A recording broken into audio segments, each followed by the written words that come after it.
We have a very special treat for all of you. Today we have my dear friends, Jordan Maxwell and Mohamed Ibrahim with us. And of course, you guys know that Jordan Maxwell has been doing this for over 60 years. He's an expert on ancient symbolism, secret societies, and the mysteries.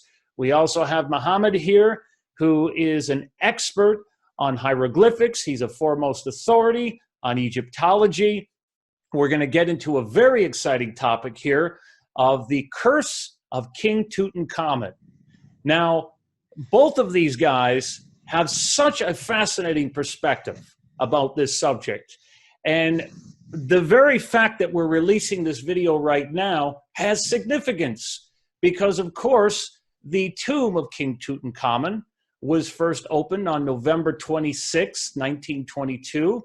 Which we're releasing this video here on November 26th. And there's all kinds of strange stories we get about this. One of the stories that comes to mind was when Carter, who was the archaeologist that opened this thing, he had taken this item from there and given it to his friend, Sir Bruce Ingham. And it was this small object of a paperweight that was a mummified hand, and it was wearing a bracelet, and it was supposedly inscribed with the phrase, "Cursed be he who moves my body." And of course, we hear that Ingham's house had burned down to the ground, and even when he tried to rebuild it, it had flooded. So there's all sorts of strange curses and stories we get about this. But Jordan, do you want to tell us, starting off here, how this curse may still be affecting us today? Well, I have been aware for many years that there is an Egyptian connection to the world of chaos that we're going through right now, the terrible tragedies that this earth is going through with the wars and devastation. And I am totally convinced for myself that there is some kind of a connection that we humans and our zeal to jump into ancient tombs, that we humans have opened up some kind of a doorway, some kind of a vortex we opened up when we went into the king's chamber. And when we started going into the Valley of the Kings and opening up those tombs there, I think what we did is we opened up some kind of a vortex that allowed in the spirit world from the ancient Egyptians. And keeping in mind, if what we call ancient Egypt originally came from Atlantis, that's what I think happened, was Atlantis gave birth to the civilization that we call Egypt. If that is the case, we don't know what was really involved with the Atlanteans, who they really were and what they were really all about and what their capabilities were. But if they did give birth to a civilization we call ancient Egypt, then we're talking about Egypt having some kind of a very powerful connection to the ancient Atlanteans and to the earth itself. And even the Native Americans in America talk about the ancient connections with the gods who came here from other places. And so I'm saying that I see in my work a very definite Egyptian connection to the chaos that our world is going through right now. I think we opened up some kind of a vortex. And with the Philadelphia experiment, if you go back to the Philadelphia experiment, there was an article came out about the Philadelphia experiment. It was talking about a doctor who was very heavily involved in that Philadelphia experiment. His name was M.K. Jessup.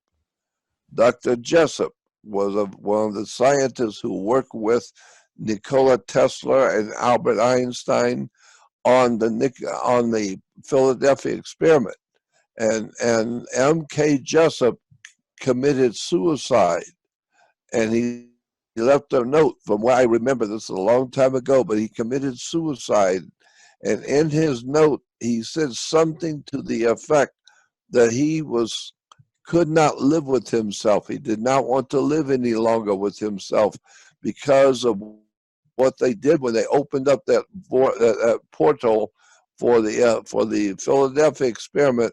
He said, we opened up something in the universe that allowed spirits to come into this world. And we knew it. We saw it. We understood it. And so what we did, we were so we were so concerned about opening up a vortex for this Philadelphia experiment, we didn't realize what we had done. When we did that, we opened up a vortex for the ancient mysteries of the universe and the ancient spirits to come into this world. And he said that's why he committed suicide. He said, I can't live with myself knowing what I have done, what I took part in. I have brought in from the universe dark, profoundly powerful dark spirits have come into this world, and we did that by chance, unknowingly. We made a mistake and opened up a vortex, and these spirits came in, and they're going to harm us terribly. They're going to harm our world, and that's why he committed suicide. Well, I put that together with what I know about the symbolism, the symbols. I've got a 2.5-hour video I'm putting together for a presentation showing the occult hidden symbolism of Egypt on the world events today. The Egyptian symbolism in the world, all over the world today, with wars and violence going on, and the idea that there may be coming some kind of a major catastrophe on the earth. I'm seeing the symbols of Egypt and all this research I've been doing. And it's going to be one incredible hell of a story when you see it with your own eyes, how Egypt is heavily involved in our chaos, in our systems of life on the earth today. And so that's why I thought that we could talk with our friend in Egypt about this, because I am sure that there is a connection between ancient Egypt and the chaos that the world is experiencing today. And I have a presentation. I'm going to show you what I'm saying, so you'll see it for yourself. That's a very good point. And, I think everybody out there is going to want to see your presentation and how deep you went with that. But Mohamed, you've looked at this curse. You've looked at the inscriptions on the tomb. And if there's one guy in the world that can read hieroglyphics better than the rest of us, can you tell us, what did it say? Is it like Jordan says? Is it an inscription? Is it a spell? What was written on that tomb? Look, we have the regular type of what we call it the curse or the warning written in many of the tombs of the ancient Egyptian kings. And most of them, or it is like one repeated formula saying, if you disturb the quietness and the resting place of the king, the crocodile is going to attack you, and the snake will bite you, and the hippopotamus will crush your bones. But Tutankhamun tomb doesn't have this formula. And we don't actually have the curse text anymore, because we are sure that it was written on like a vase on an object, maybe from alabaster, and it was taken out, but we had some stories about it. So it was saying a very strange formula. It was saying wings of death. It was talking about wings of death will cut the throat of the disturbers, who will disturb or will break into the tomb of the king. So that is quite. I don't know if it's King Tutankhamun. I don't know that if it was his tomb. All I know is that my gut feeling, based on all that I've been researching and studying for years, there is definitely in my mind a connection between Egypt and the ancient powers, the mystical powers that the Egyptians held in their hand, that ancient Egyptian powers are loose today in the world we live in. I'm sure of it. There's just no doubt in my mind about it, because I can show you the symbols of Egypt and then show you those same symbols that are being used today, Egyptian symbols that are being used today in military installations around the world. The Russian military, the American military systems are all showing the same connections with the ancient Egyptian. Well, do you know what's interesting? Do you know what's interesting with that, Jordan? Is that when I've been in Egypt with Mohammed, and I know you've been to all these places, Jordan, on your many trips to Egypt that you made there, when you were there with your friend Abdel Hakim Ayawan, who you went with even. But you know what's interesting? When I've been there with Mohammed, we've been over there in the Valley of the Kings. We've been over there in the Abydos Temple. And it appears, Mohammed, I don't know if you would agree with me, but last time we were there, that we seem to see evidence that the Egyptians, especially the priestcraft, maybe even guys like Tutmosis III, they understood that there was something like what Rupert Sheldrake would describe as the morphogenic field. These guys understood how to tap into another world, like the Babylonians called the plane of Charon, a world between worlds that they could access like a technology. Maybe they understood something that we don't understand, but is it possible that when they opened up this tomb, guys, that just like you're saying, Jordan, and just like what Muhammad's saying in these inscriptions, that something slipped out from that world that's intertwined with us, like a piece of programming code and some software? Or some kind of an intelligent spirit presence. Yes. Some sort of a spiritual presence in the universe that the pharaohs and that the Egyptians knew about and were connecting themselves to. Some kind of otherworld powers. And then when we went into those tombs, we humans opened up a vortex to let those spirits come in. And now those spirits are in all over the earth, and now we can see the chaos that's being caused around the world. And I believe it has something to do with something we humans probably opened up by mistake and allowed to come into our earth and into our world, some kind of a spiritual presence that was in ancient Egypt. Well, and it might have been something to do with ancient Atlantis. Right. Well, hold that thought, Jordan, because you said that you see these symbols all over the place. So talking to Mohammed here as an expert in hieroglyphics, Mohammed, is it possible, just as you and I have discussed and you've given in your lectures, you've lectured on how to read hieroglyphics, is it possible that when we see the different layers of the hieroglyphics, you know, how they have a shorthand version, a regular version, that the priestcraft had a hidden understanding of these symbols, just as Jordan's saying that they had an ability to access other fields of information or tap into something with them? Is that possible, Mohammed?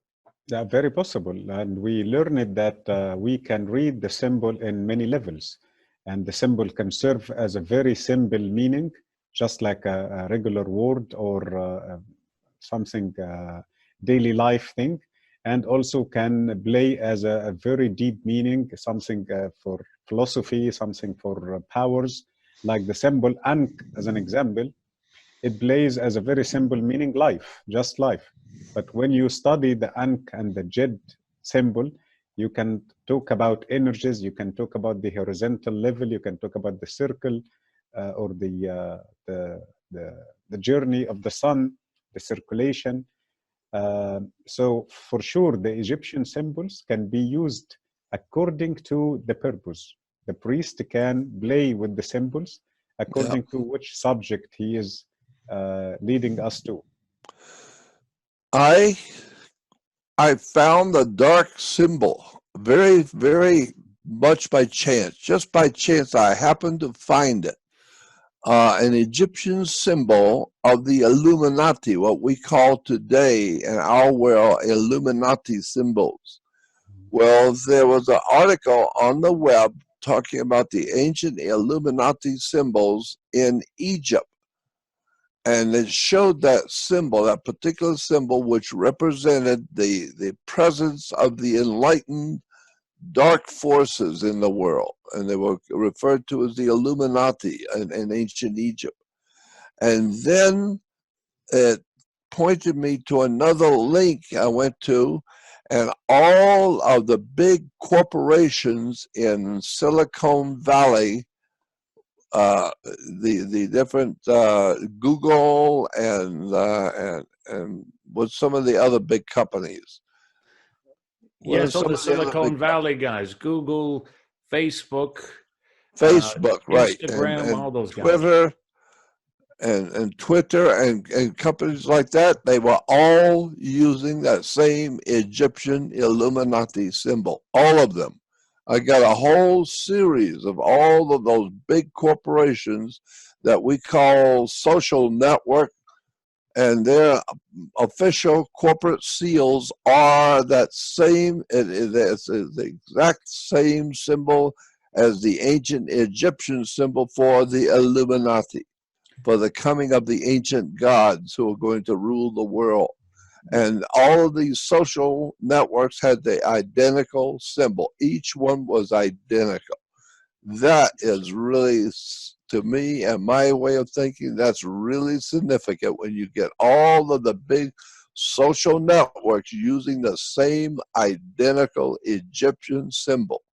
Well, that's very interesting too, Jordan, because another thing is that in Manly P. Hall's Secret Teachings of All Ages, he said in there that along the way with the Egyptian priestcraft, the symbols and what they had taught that came back from Atlantis, and I know that in discussing Atlantis, I've discussed this with Mohamed as well. Mohamed, I believe that you'd agree that the capital of Atlantis was in Heliopolis, or On, which I know you've discussed also, Jordan. And he's also looked at the story of Atlantis that's found on the Temple of Edfu, much like it was originally told at Nefru before it was wiped out at the Nile Delta, that there is an Atlantean connection. But Manly P. Hall said that the symbols were corrupted by the scarlet priestcraft. Mohamed, is it possible that when you've looked at this, going back into Greco-Roman times or some of the other groups that came after the dynastic Egyptians even, that someone came along and corrupted these symbols from the artificers? Because we know the artificers go back a long way into the Egyptian mysteries. Is it possible that there was a secret order within a secret order that it was washed away or watered down? What do you think? Look, we are not sure if we can use the word corrupted or maybe protected, okay? Because what we are sure about that the priest during the end of the Egyptian civilization, he started to put a code for the writings. There are regular writings, can be written in an easy way. Any educated person can read it. Any junior priest can read that writing. But there is a special type of writing, we call it petroglyphs.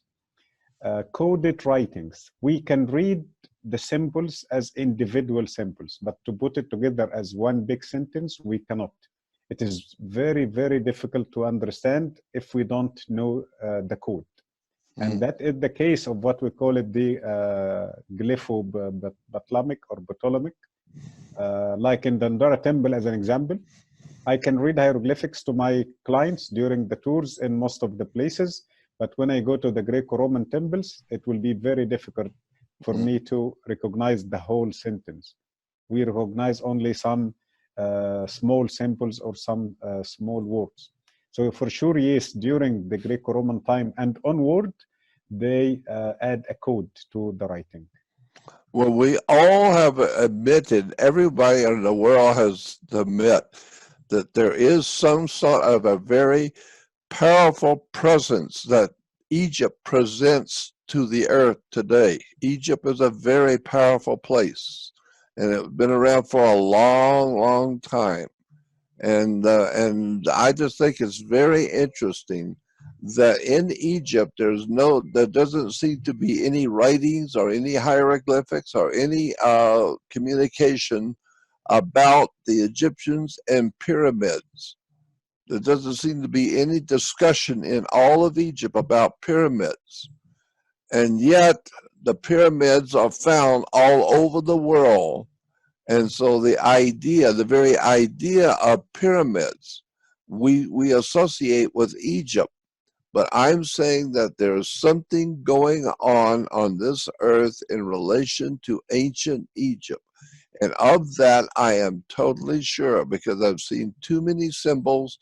And I think you will appreciate, and when you see my presentation, it's going to be about 2.5 hours of like over 400 pictures, documents from Egypt, symbols, and all these symbols connected behind the scenes.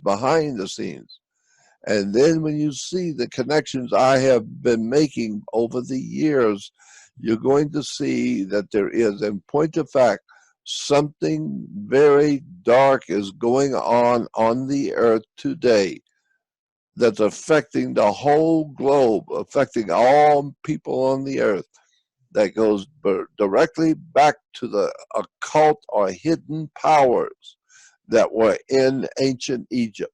Something's going on with today's world with Egypt. Why does the United States have on their $1 bill the Pyramid of Giza? And the all-seeing eye, which is the pyramidion, the eye on top of the pyramid on the $1 bill. Especially when you realize, when you go back to the reference works, you will find that that little triangle on top of the pyramid on the back of the dollar bill represents the Jewish Messiah. Messiah of Judaism is represented as an eye on top of a pyramid. And in the New Testament Christianity, Jesus is referred to as the triangle or the pyramidion on top of the pyramid. Both the Jewish Messiah and the Christian concept of Messiah are both based on the pyramid and the all-seeing eye on the dollar bill. Pyramid on the back of the American dollar bill tells me something very important. We are missing something. Very interesting. Now, speaking of that, I want to relate what you just said about the pyramid to the curse. Now, I'm going to ask you guys both a couple questions and see if we can put this together.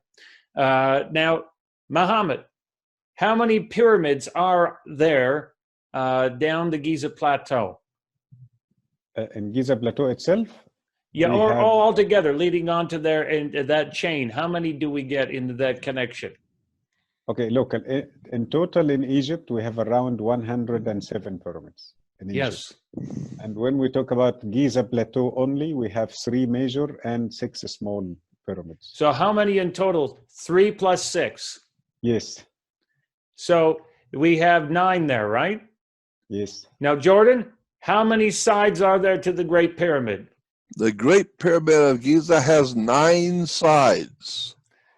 Okay, perfect. And did you guys know how many victims there were of the Curse of King Tutankhamun, according to the researchers of Howard Carter that have documented his life and talked about him at the British Museum? Do you know how many victims of the curse there was? No, I don't recall. 9 victims of the curse. You know, we start off with George Herbert, the 5th Earl of Carnarvon, and all the terrible things that happened to him, how he died of blood poisoning after a mosquito bite. We had Sir Bruce Ingham, whose house burned to the ground, and he had to rebuild before a flood came. We had George J. Gold, who felt sick immediately after with pneumonia. We had Aubrey Herbert, who had all kinds of complications with vision and having a tooth pulled. We had Hugh Evan White, and that was after the excavation, and he wrote in his own blood, "I have succumbed to a curse which forces me to disappear." We had number 6, Aaron Ember, who had ran into his house to save a manuscript after a dinner party, and there had been all kinds of problems and a catastrophe. And the manuscript he was working on during a fire was called the Egyptian Book of the Dead. We had Richard Bethel, who was number 7. and he had a problems of mysterious fires at his home where priceless artifacts of the Tutankhamun tomb were stored. And of course, number 8, we had Sir Archibald Douglas Reed, who had all sorts of issues that he died from after the expedition with different health issues. We had James Henry Breasted, who, of course, it said, the famous Egyptologist was working on the tomb shortly after he had returned home. His pet canary had been eaten by a cobra, and it said that this was an ominous sign. He breasted himself but didn't die until 1935, just after the trip. And of course, Howard Carter himself had an inexplicable illness. So everybody who had been involved in this thing looks like they were dying. So what do you guys think? Do you think that this was the only curse out there that was capable of doing something so powerful? And why King Tutankhamen? You guys, both of you, was it because he was the grandson of Amenhotep III, the son of Akhenaten? Why King Tutankhamen having such a powerful curse? Now, let me tell you that we had so many cases before Tutankhamun happened, but because it was very individual cases, and it was a long time between each case and the other. Like one of the famous cases when they took the cover of the coffin of King Minkaura, and they wanted to ship it to England on board of, I don't remember, a ship or a submarine, English ship or submarine. It was torpedoed near Spain by a German submarine. And that coffin now is under the sea in front of the shores of Spain. And so many cases like this. But for the first time, we had so many cases in one case connected to one place, one thing, which is the tomb of Tutankhamun. It is no longer individual cases scattered in Luxor, Aswan, or Elmenia. So my opinion, why Tutankhamun? Because it is the only royal intact tomb we found. And listen to this, this is the most important part, it wasn't opened by a qualified person, which is normally the priest. If not all, the most of the tombs in the Valley of the Kings were opened during the time of Ramses VI. It was a kind of a economy problem.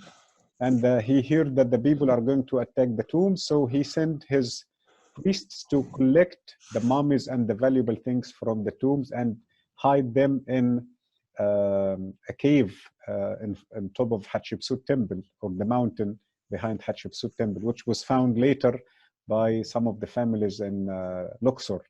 And that is the main source for the mummies room in the Egyptian Museum and other places. So my point is, those tombs were opened by the qualified priest. And the priest is the one who was dealing with, if we say curse, if we say protection, if we say some kind of powers, the priest was the one who managed to go through such big problems. But Tutankhamun was opened by Carter, just breaking in. And as Jordan said, we don't know what was waiting behind the wall or the door. That's right. But I think we found out something very, very bad was to happen when we did that, because we did it, and it's too late. We already did it, and whatever the repercussions and the causes of it, it's now come on us. We're now plagued in this world with troubles that we can't handle. And I think that's exactly what was happening in Egypt. When we messed with that tomb, we were messing with something we didn't understand how bad it could be. And so I think it's we humans, we wanted to open up King Tut's tomb and go in there and meddle around. Well, you're going to pay a price. And I think the earth is now paying the price. And something else that that Jonny has said, talking about the Book of the Dead, the Egyptian Book of the Dead. That is a second Book of the Dead. There was one before that in Nepal, India. The Hindus had the they had the what was it called? Not only Nepal, but the Tibetan Book of the Dead.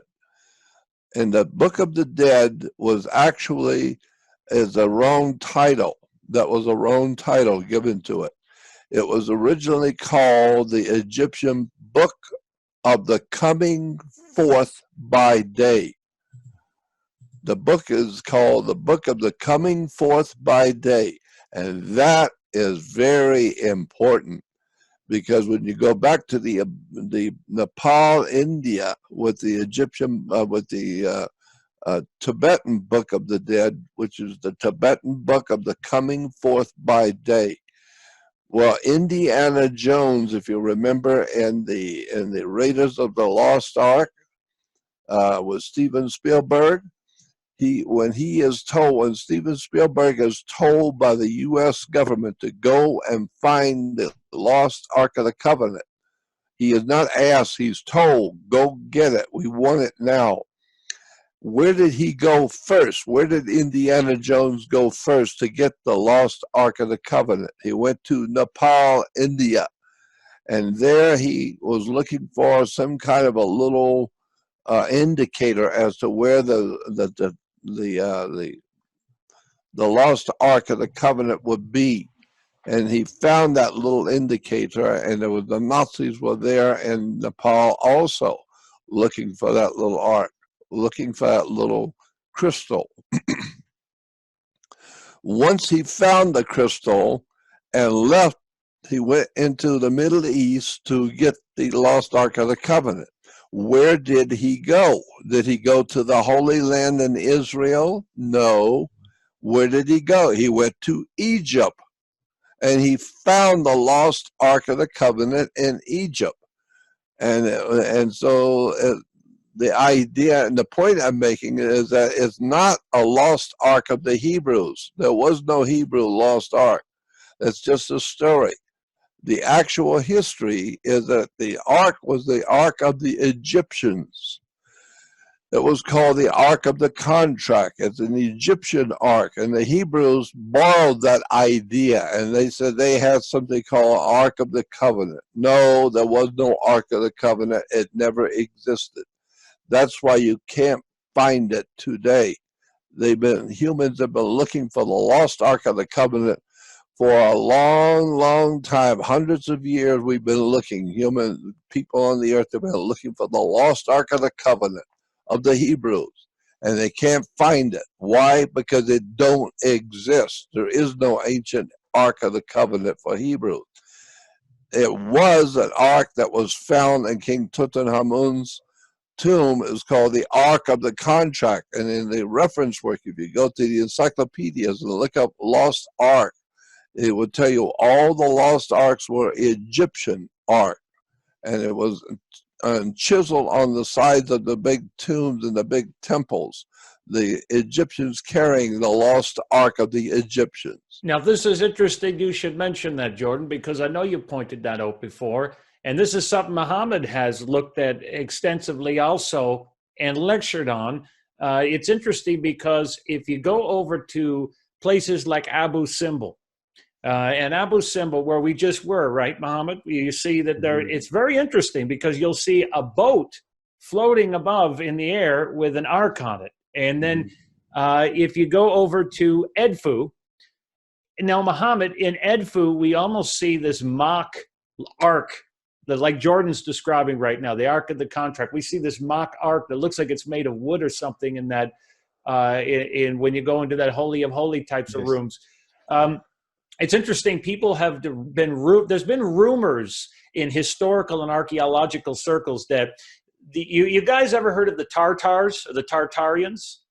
Yes, I've heard of the Tartarians. There's rumors that the Tartars and the Tartarians were able to go into Europe and wipe out just countless Hungarians and countless Russians using an Ark of the Contract type of device. Now, Mohamed, we get a story, obviously. Graham Hancock has talked about before how the Ark was brought in through Elephantine Island and up into Axon, and you guys know all about that. But what do you think about what Jordan's saying? Was there more than one ark? How many arks do we have? Where are they? Look, as you said, and as Jordan said, it's an Egyptian idea, and we can see the representation of the ark is in every temple. Luxor temple, Karnak temple, Abydos, everywhere you see the priests are carrying the sacred boat and the ark in the middle. That's right. Okay. And we were told when we were students that this ark is containing the statue of the knitter or the god, but we never see any representation or any carving for anything written or represented inside the ark. The ark was always plain, solid ark. So I agree that this was an Egyptian idea. So maybe if we say there was no actual Hebrew ark, or if there was one, that one was taken from ancient Egypt when the Hebrew left Egypt. So if they already have a physical one, that one is originally Egyptian. Okay, and I think they were targeting one of the important ones or one of the very powerful. That's why maybe the story of the Babylonian king, Nebuchadnezzar, when he invaded Jerusalem, the story saying he was targeting the ark. And when he got the ark, he finished the campaign and returned it back to Iraq or Babylon. So that is, as you said, Jordan, it seems to be a human mission from the ancient times till now, searching and trying to find the ark. Right.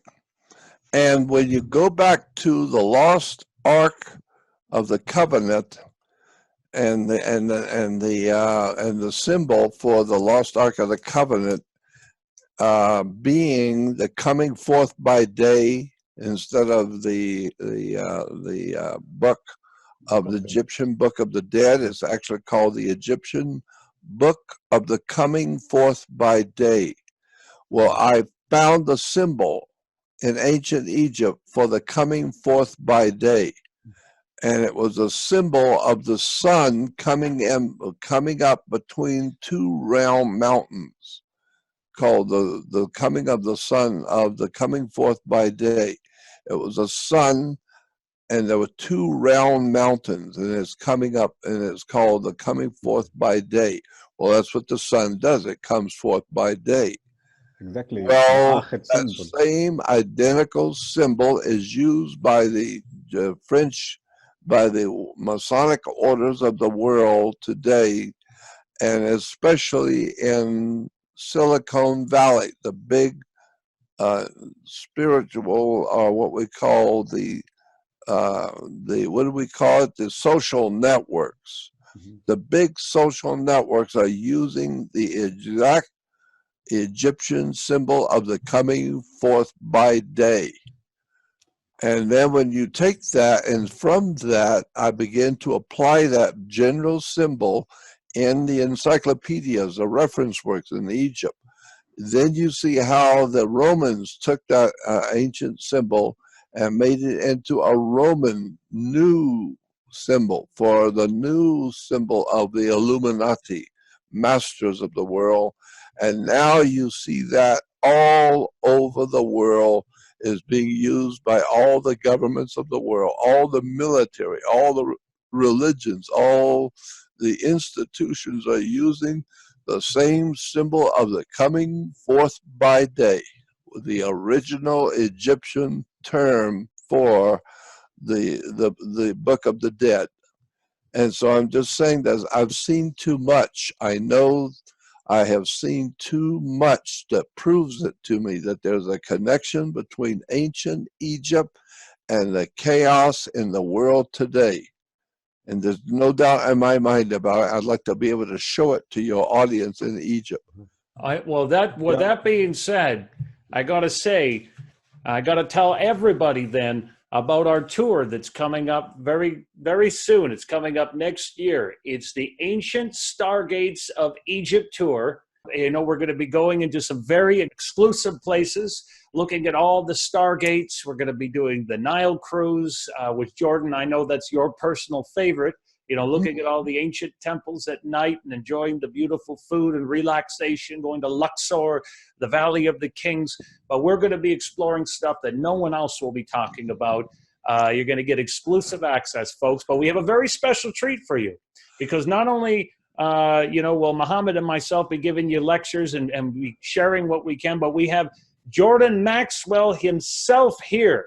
He is going to be giving you guys the exclusive presentations about the curse of King Tutankhamen. We're going to be going into that. And if you guys go to ancientmysterytours.com, or you go directly to beautyegypttours.com, you go there right now. We are offering discounts if you sign up. That tour is going to be March 16th to 29th, 2020. You don't want to miss this. It's going to be absolutely amazing.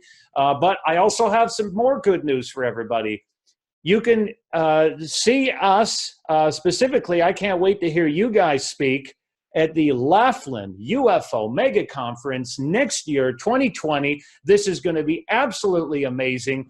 Not only is it Mohamed's first time coming to America, and he's going to be giving a wonderful, groundbreaking talk on the secrets of Egypt, multiple talks, and you get to meet him. But my God, Jordan Maxwell, everybody. Jordan Maxwell is giving his last and final talk there. 3 different times I've been to Egypt. I gave lectures all over Egypt.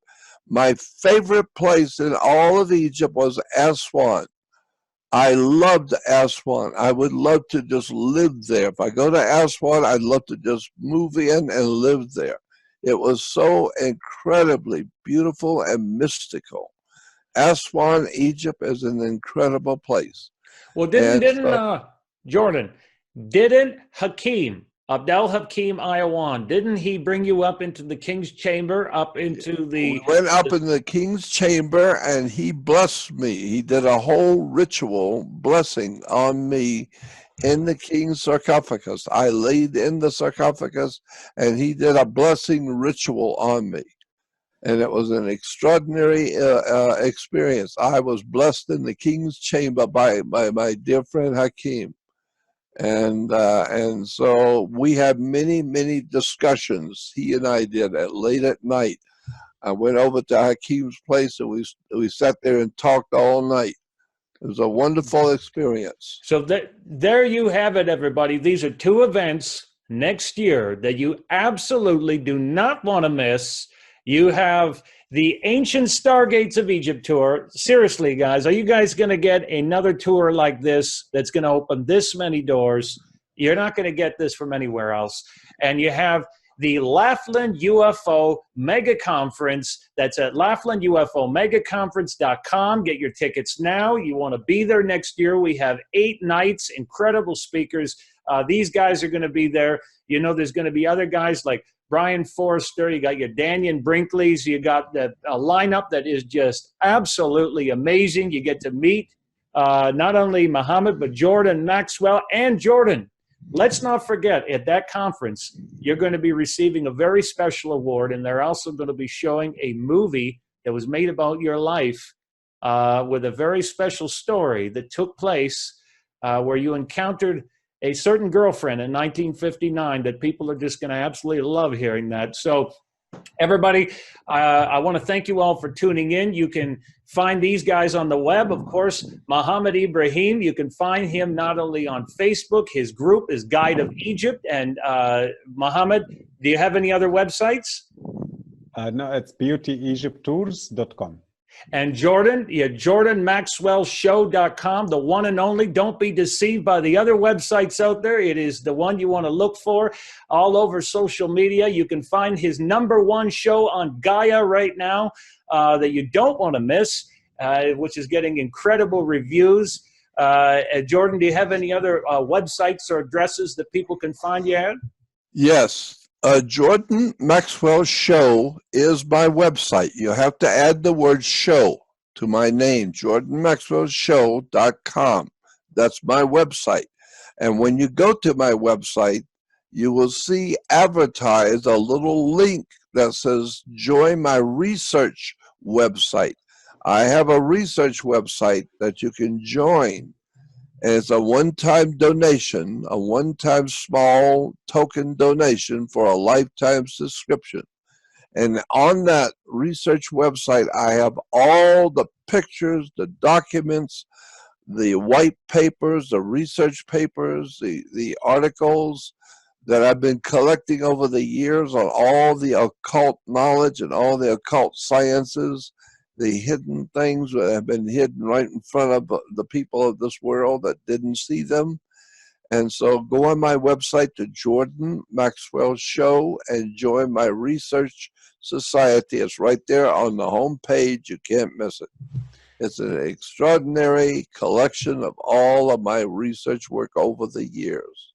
Thank you, Jordan, and thank you both. And to everybody watching at home, don't forget to like, subscribe, and share this video with your friends, and we'll be back soon with more fascinating subjects.